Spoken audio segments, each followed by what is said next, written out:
Boa tarde, segundo ano. Como vocês estão? Mais uma semana aí de reclusão, afastamento. Mas graças a Deus as coisas eu acho que já vão estar perto de terminar, né? Vamos lá para mais uma aula. Na página 19 e 20 do módulo 4, capítulo 10, ficou de nós resolvermos então as atividades. Vamos lá. A número 6, então, ficou assim: quais as diferenças lógicas e ontológicas entre métodos indutivos dos racionalistas e os dedutivos dos empiristas? Lembrando que nós vimos aí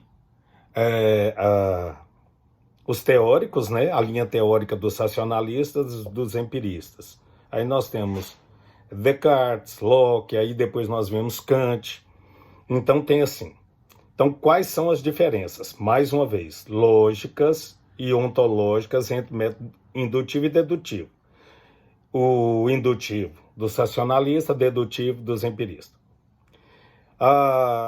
O autor, ele coloca da seguinte maneira: do ponto de vista lógico, o método dedutivo parte da premissa o quê? Isso eu falei várias vezes para vocês, né? Que é do todo para as partes.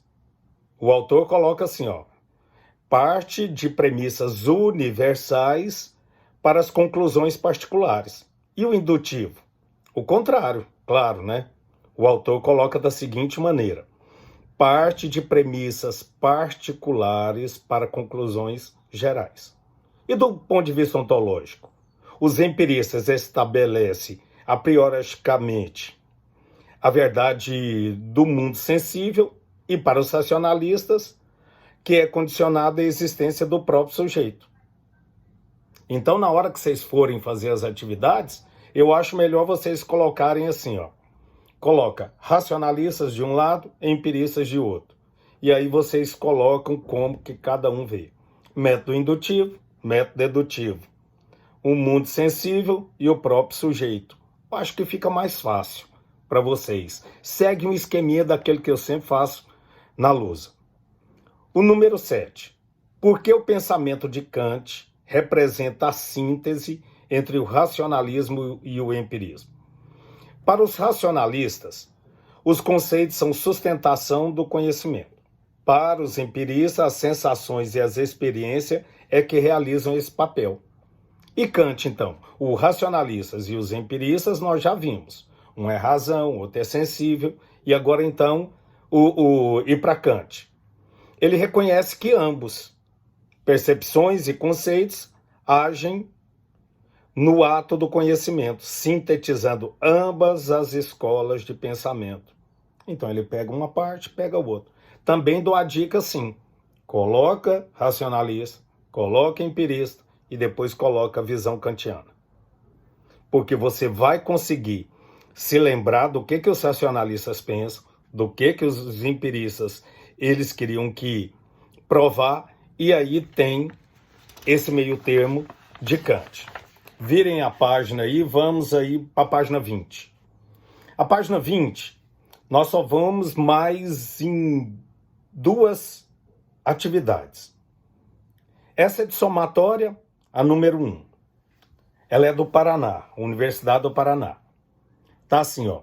A filosofia como estudo de problemas fundamentais da humanidade divide-se em várias áreas ou campo do saber, tendo em vista a sua multiplicidade de objetos: o ser, a linguagem, o conhecimento, a arte, a ação moral, a praxis política, os entes de razão e etc. Sobre a multiplicidade de objetos ou campo da filosofia, analise o que for correto.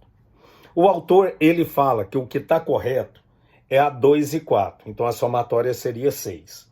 E aí, a explicação seria o seguinte: o misticismo não é um campo da filosofia. Claro, a filosofia, ela vai, o próprio nome indica, né? Que é amigo, amante do saber, então está voltado para a razão. Então o misticismo não é um campo da filosofia. A metafísica estuda o que está além da física, o próprio nome diz.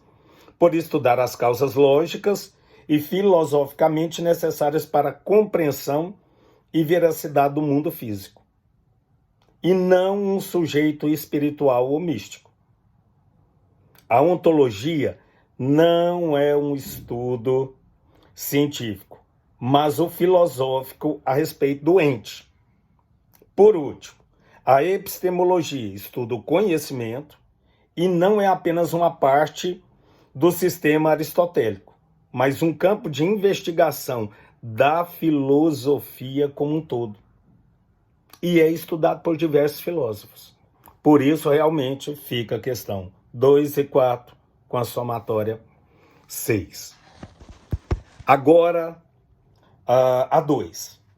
A epistemologia moderna está alicerçada na crença de que o conhecimento geométrico proporciona um amplo padrão de certeza absoluta, mediante o qual devem ser julgadas todas as outras pretensões do conhecimento. Descartes aponta para uma razão técnica, conduzindo o conhecimento, substituindo o problema do ser pelo saber. Ponto. Então é isso. Entendam sempre isso. Em sua obra, O Discurso do Método, os passos como modelo para se obter a certeza são: a resposta aí, eu não sei qual você colocou, a resposta é a letra E. Identificar o que é evidente, analisar, sintetizar e ordenar, classificar. Aí faz o seguinte, olha a explicação por que a letra E. Para Descartes, o primeiro passo corresponde à busca por aquilo que é evidente. Se você voltar lá nas páginas anteriores, você vai ver passo a passo disso. O segundo passo é o da análise.